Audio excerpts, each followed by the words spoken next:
Hello everyone.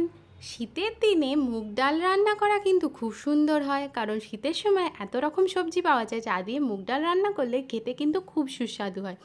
বিয়ে বাড়ি বা অনুষ্ঠান বাড়িতে এই সময় দুপুরে মুগ ডাল করলে কিন্তু খেতে খুব ভালো হয়। সেইভাবে কি করে আমরা রান্না করে নেব আজকে সেটাই আমরা দেখে নেব। আমি এখানে সোনা মুগ ডাল নিয়ে নিয়েছি। প্রথমে ডালটাকে আমি শুকনো খোলায় ভালো করে নাড়াচাড়া করে নেব। আমি কিন্তু এটা কম আঁচে করব বা মিডিয়াম ফ্লেমে করতে পারেন।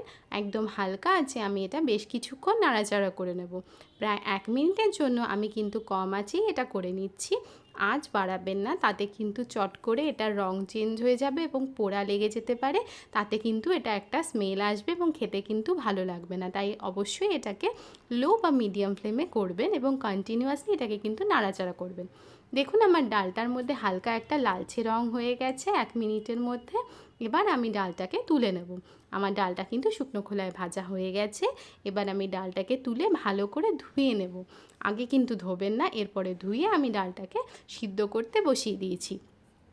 সিদ্ধ করার সময় আমি এর মধ্যে সামান্য পরিমাণে লবণ দিয়েছি, দিয়ে তারপরেই আমি ডালটাকে সিদ্ধ করতে দিয়েছি। এক পাশে ডালটা সিদ্ধ হতে থাকবে, অন্যদিকে আমি কড়াইতে তেল বসিয়ে দিচ্ছি গরম করার জন্য। এখানে আমি কড়াইতে প্রায় 2 চামচের মতো তেল দিয়ে নিলাম। দিয়ে এবার তেলটা খুব ভালো করে আমাকে গরম করে নিতে হবে। তারপরে আমি ফোড়নের জন্য দিয়ে নিচ্ছি শুকনো লঙ্কা, তার সাথে দিয়ে নিচ্ছি সাদা জিরে। এবার ফোড়নটাকে আমি তেলের মধ্যে ভালো করে নাড়াচাড়া করে নেব যতক্ষণ এর থেকে একটা হালকা মিষ্টি স্মেল না বেরোচ্ছে। অবশ্যই এটা কম আছে বা মিডিয়াম ফ্লেমে করবেন, যাতে লঙ্কাটা পুড়ে না যায়। আঁচ বাড়িয়ে করলে পরে কিন্তু লঙ্কাটা খুব বেশি পুড়ে যাওয়ার সম্ভাবনা থাকবে, তাতে কিন্তু একদমই দেখতে ভালো লাগবে না। দেখুন আমার ফোড়নটা নাড়াচাড়া করা হয়ে গেছে। এবার আমি কিছু সবজিকে একদম ছোট ছোট কুচি করে কেটে রেখেছিলাম, সেগুলো তেলের মধ্যে ছেড়ে দিচ্ছি। আমি এখানে দিয়ে নিচ্ছি ছোট করে কেটে রাখা আলু, গাজর আর ফুলকপি। শীতের সময় কিন্তু এই সবজিগুলো দিয়ে মুগ ডাল খেতে খুবই সুন্দর লাগে। তাই অবশ্যই এভাবে একবার ট্রাই করে দেখুন, খেতে কিন্তু দুর্ধর্ষ হবে। আর আশা করি আপনাদেরও কিন্তু এভাবে করতে খুব সহজ লাগবে। আমি সব সবজিগুলো দিয়ে দিলাম, দিয়ে আমি তেলের মধ্যে বেশ কিছুক্ষণ এগুলোকে নাড়াচাড়া করে নেব। এর সাথে কিন্তু আমি আরও একটা সবজি দেব। প্রথমে আমি এগুলোকে নাড়াচাড়া করে নেব কিছুক্ষণের জন্য, তারপরে কিন্তু সেটা আমি দেব। প্রথমে এগুলোর সাথে কিন্তু আমি সেটা দিচ্ছি না। দেখে নিন আমি এটা বেশ কিছুক্ষণ নাড়াচাড়া করার সঙ্গে সঙ্গে এটার মধ্যে দিয়ে নিলাম প্রায় 1 চামচের মতো লবণ। আমি যেহেতু ডাল সিদ্ধর সময় কিছুটা লবণের ব্যবহার করেছি, তাই এই সময় কিন্তু আমি বেশি পরিমাণে লবণের ব্যবহার করব না। আগে কম লবণ দেব, যদি মনে হয় আমার পরে প্রয়োজন তাহলে পরে কিন্তু আমি কিছুটা পরিমাণে লবণ দিয়ে নিতে পারবো। তাই এই সময় কিন্তু খুব বেশি পরিমাণ লবণের ব্যবহার করবেন না। তার সাথে আমি দিয়ে নিচ্ছি হলুদ। এই সবজিগুলোর সাথে মধ্যে হলুদ দিয়ে আমি নাড়াচাড়া করব, যাতে নুন আর হলুদের জন্য সবজিগুলো সুন্দরভাবে ভাজা হয়ে যায়। এবার আমি ভালো করে সব কিছুকে মিশিয়ে নিচ্ছি আর নাড়াচাড়া করছি মিডিয়াম ফ্লেমে, যাতে সবজিগুলো ভালো করে ভাজা হয়ে যায়। এই সময় কিন্তু সবজিগুলোকে আমাকে বেশ কিছুটা ভালোভাবে ভেজে নিতে হবে, যাতে ডালটা যখন আমি ফুটতে দেব তখন যাতে এটা প্রায় 80% আগে থেকে সিদ্ধ হয়ে থাকে, নাহলে কিন্তু সবজিগুলো কিছুটা শক্ত থেকে যাবে। তাই জন্য এই সময় ভালো করে সবজিগুলোকে ভেজে নেবেন, যাতে এটা প্রায় 80%-এর মতো সিদ্ধ হয়ে যায়। দেখুন এরপরে কিছুক্ষণ নাড়াচাড়া করার পর আমি এর মধ্যে দিলাম কড়াইশুঁটি। আমি আগেই বলেছিলাম যে আমি আরও একটা সবজির ব্যবহার কিন্তু এখানে করব, তাই জন্য আমি কিছুক্ষণ নাড়াচাড়া করার পরে কিন্তু আমি এর মধ্যে কড়াইশুঁটি দিচ্ছি। কারণ কড়াইশুঁটি কিন্তু খুব বেশি ভাজার প্রয়োজন হয় না, তাহলে কিন্তু একটু পুড়ে যাওয়ার সম্ভাবনা থাকে এবং খেতে ভালো লাগে না। তাই জন্য কিন্তু প্রথমেই কড়াইশুঁটির ব্যবহার করবেন না। কিছুটা পরিমাণে আলু, গাজর এবং কপিটা সিদ্ধ হয়ে যাওয়ার পরে তখনই কিন্তু কড়াইশুঁটিটা দেবেন, নাহলে কিন্তু এটার স্বাদটা অনেকটাই নষ্ট হয়ে যাবে।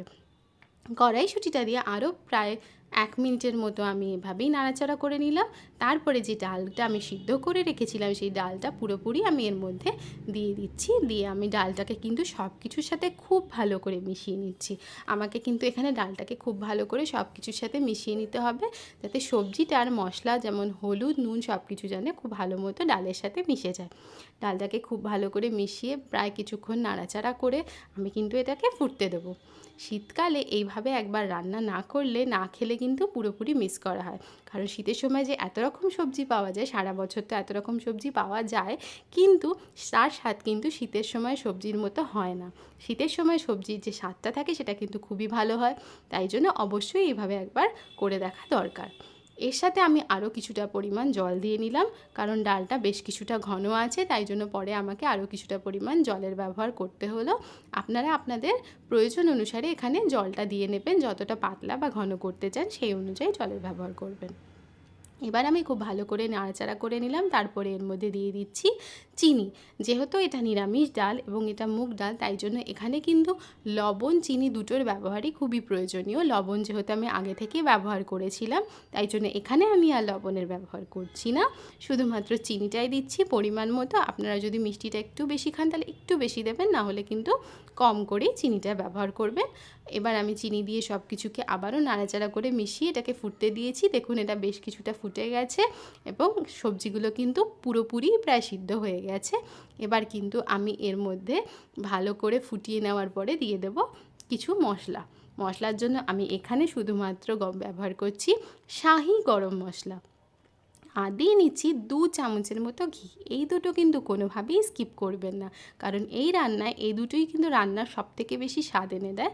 তাই জন্য অবশ্যই এখানে শাহি গরম মশলা আর তার সাথে অবশ্যই 2 চামচ ঘিয়ের ব্যবহার করবেন।